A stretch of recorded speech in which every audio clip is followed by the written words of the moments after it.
the moon meets a fire sign. That's the meeting of fire and water. So it's going to cool off the fire, but fire in itself is something very quick, like quicksilver. And we're doing a cardinal sign too. So Aries being cardinal is going to be very quick The moon impression. is our instincts. It's our emotional subconscious side. It's also considered like our soul lineage, the things that we're naturally maybe trained in, similar to the South Node representing that. Yeah, very much. It's like what we come in, the training we've like had in the past. It's our family. It's where we're coming from. So an Aries moon would be a warrior. You know, it'd be someone very violent, very leadership skills, risk taker. I mean, it's the baby of the zodiac, but yeah, all like the fool, you know, jumping off the cliff. And Aries energy is very intense, very reactive, very instinctual responses. And it's the moon, so it's the mother. So it describes the mother as well. So it describes that part of yourself, how you nurture yourself, but it's also your mother. It's also, which is so related. yeah, right, because your mom is your nurturing, you know. The example. Yeah, it's what you learned. It's how you learn to nurture yourself, or did not learn how to nurture yourself, and then the lesson is to learn. And in the case of Aries, that's the case, exactly. It's not a very nurturing mother.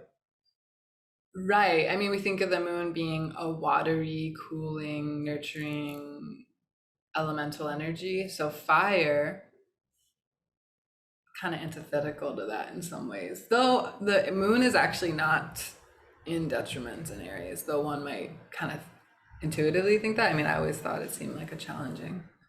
I mean, water and fire create what? Steam. I mean, so they're I guess compatible energies. So the moon, you could say, is neutral in Aries, right?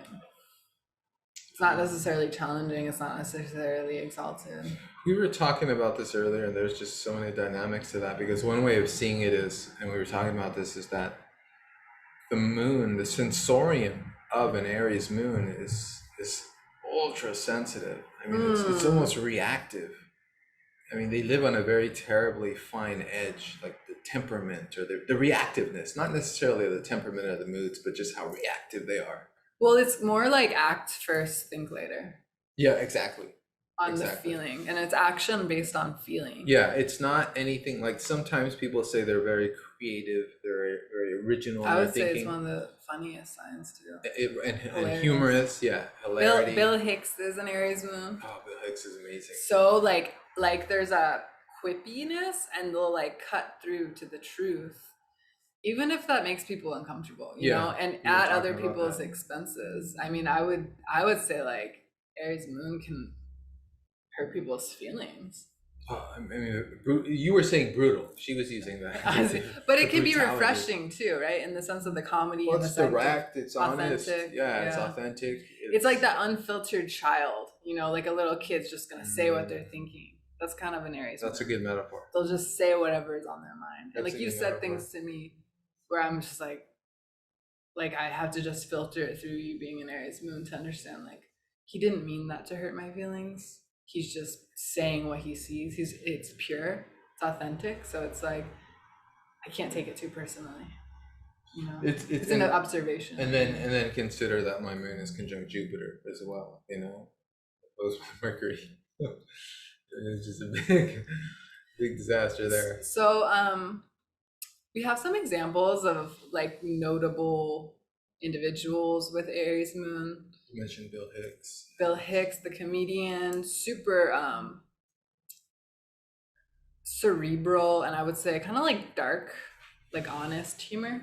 Yeah, very dark humor, very active humor too. Like Aries moon needs to be very active. Oh, Ellen DeGeneres is an Aries moon. Kind of quippy, just kind of like bright too. She's quick, really quick-witted. Like they'll have really fast responses. Yeah. So like that lends well to the comedy, obviously. And there's like a feistiness too. We can't forget that Aries is Mars ruled. So another Aries moon that comes to mind is Malcolm X. Oh, I didn't think of that one. Who was like super into the civil rights movement, Black equality, but unlike MLK, he actually did promote like violent uprising, whereas MLK was more non-violent ways of activism. But he did have some stuff that didn't come out that he actually had some violent plannings too, possibly. We'll have to look at his topic, at some point. We'll look at, I don't know MLK's man off the top of my head, but Malcolm X was like, what else? Yeah, I just feel like he promoted divisiveness and violence on some levels. He was a Muslim. He was very, very organized too. He had his own. Well, I thought he like departed from the Muslim. Yeah, he did. Yeah. I don't think he fully like. So there's a thing also about that Aries energy being, they're not scared to kind of chart their own way. Cardinal energy tend to be pioneering energies, but especially Aries being cardinal fire, like they'll deviate, you know, from the norm. They'll create their own path. They'll be leaders.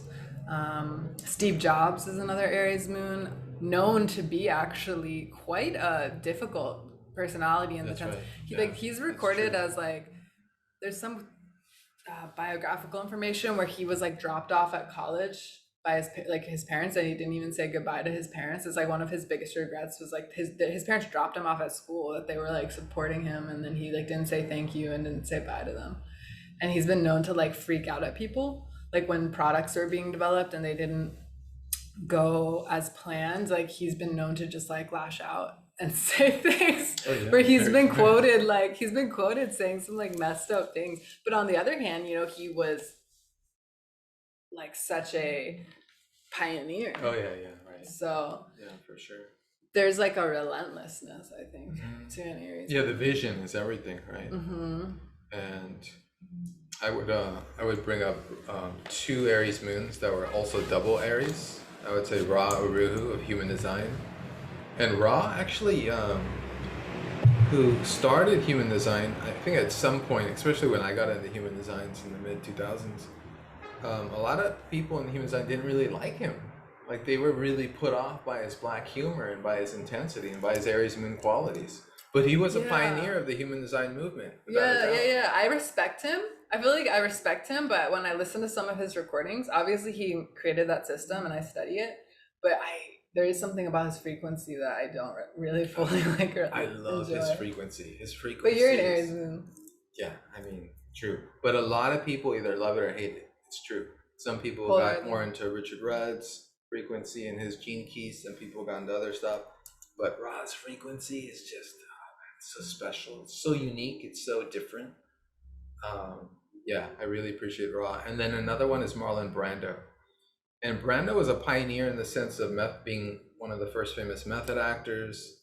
Also, what he did in the early 70s, when instead of going to accept his reward for Best Actor for The Godfather, he had sent a Native American woman who was, I think she was half Apache, and he sent her. She had found, and you know, they had known each other, and Brando actually wrote an 8-page letter to be read about what was going on at the time, which was Wounded Knee, right? The Lakota man who got killed, and it wasn't being covered in the news in the 70s, obviously.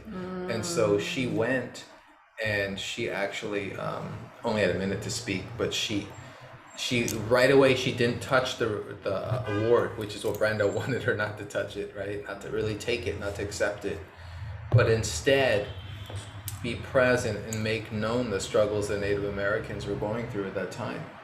And that's actually what made it kind of known. There's like an activist. So there was an activism kind of quality of Hollywood at the time that was developing, and Brando kind of pioneered it or started it in a way. But yeah, it's real interesting. And of course, she got a lot of flack for that at the time. They were saying she was hired, she was a fake, and you know, but it was the 70s. I mean, you know. Yeah, that's interesting. We might talk a little bit about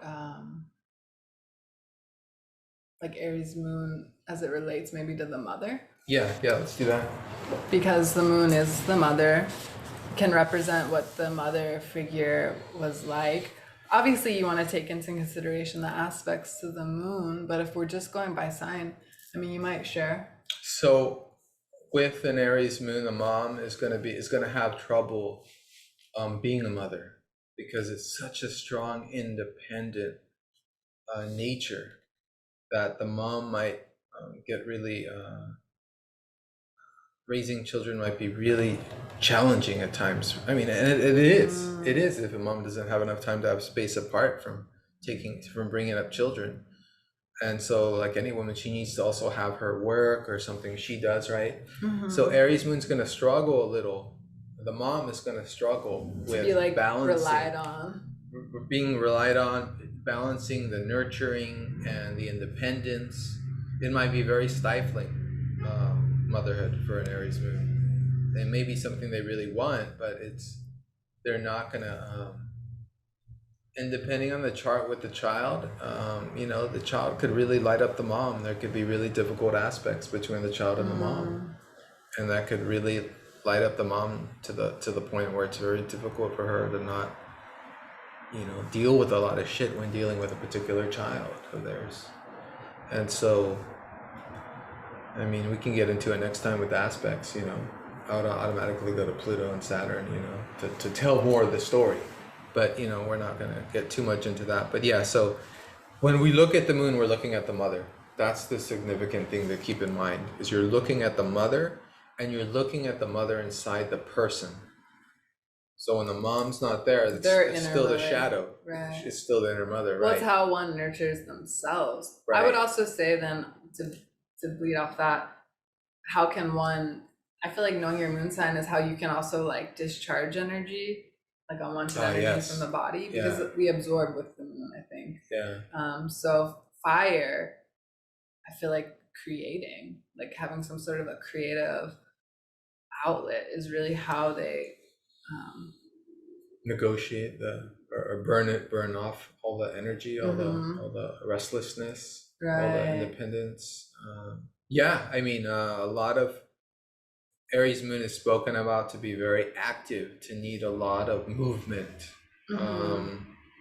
Whether it's like I think sometimes even like martial arts, boxing, anything physical. It's really, and especially because of the violence, the need to, or the family, the kind of soul family they come from. Finding creative outlets for that dancing, even adrenaline, to feed that adrenaline. So as some of the notable examples, like they're either like intense creators, leaders,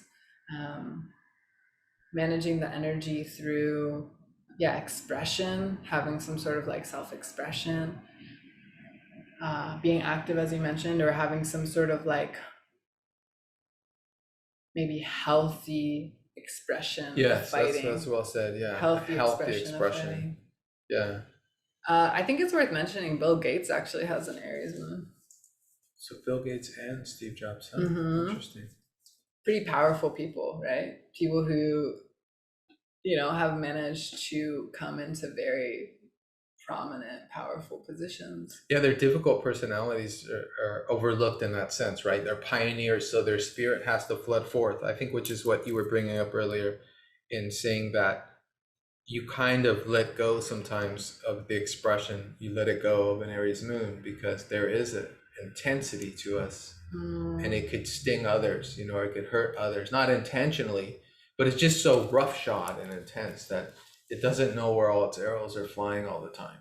Totally. It gets out the energy with such a force. Totally. That it could be like too much, especially for sensitive people. Right. It's really hard. Like in my experience, people that are like really kind of fragile and sensitive, they can't handle like the Aries moon energy. Yeah, it's too intense. Trying to think of a female Aries moon. The philosopher, writer Simone de Beauvoir. Oh, nice. Such as a white or lover. Yeah. I think they might have been married, but she was like a feminist and existential philosopher, writer. And she was kind of controversial figure. She had a lot of female younger lovers who like were her students. interestingly. Yeah, But just very forward thinking, not trailblazers. I would say yeah, she was definitely a trailblazing yeah, quality. political sense and her writings. Yeah. Yeah. 100%. Any other little like tidbits of advice for Aries moons? No coffee. Oh yeah, stimulants they might be really attracted to stimulants, but probably. I would cut out garlic too. Garlic definitely overstimulates the nervous system. I would do your best to cut out garlic, and because otherwise it can lead to other addictions. It's just what it is. It's something that it's like really feeding the fire. Yeah, it really starts a fire in the nervous system that's hard to quell. And they also already naturally have a pretty fiery digestion, so even like stimulating peppers, hot sauce. Like I'm sure Aries would tend to like you like said. Spicy food, right?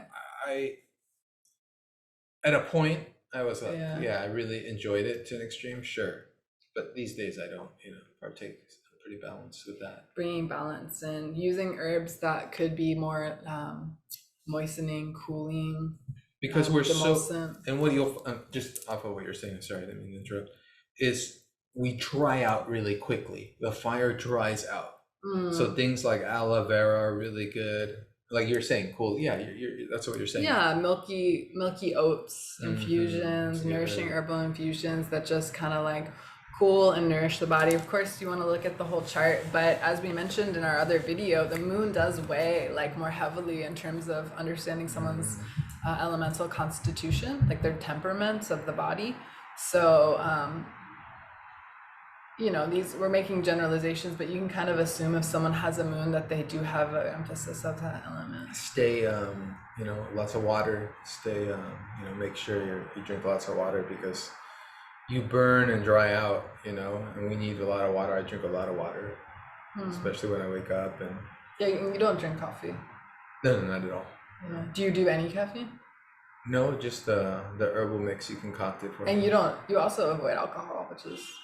I completely avoid alcohol, yeah. You called it fire water, which I thought was funny. It dries you out. I mean, alcohol is another thing, right? That won't be good for a fire moon. But the grounding, let me bring this up, the grounding is really important.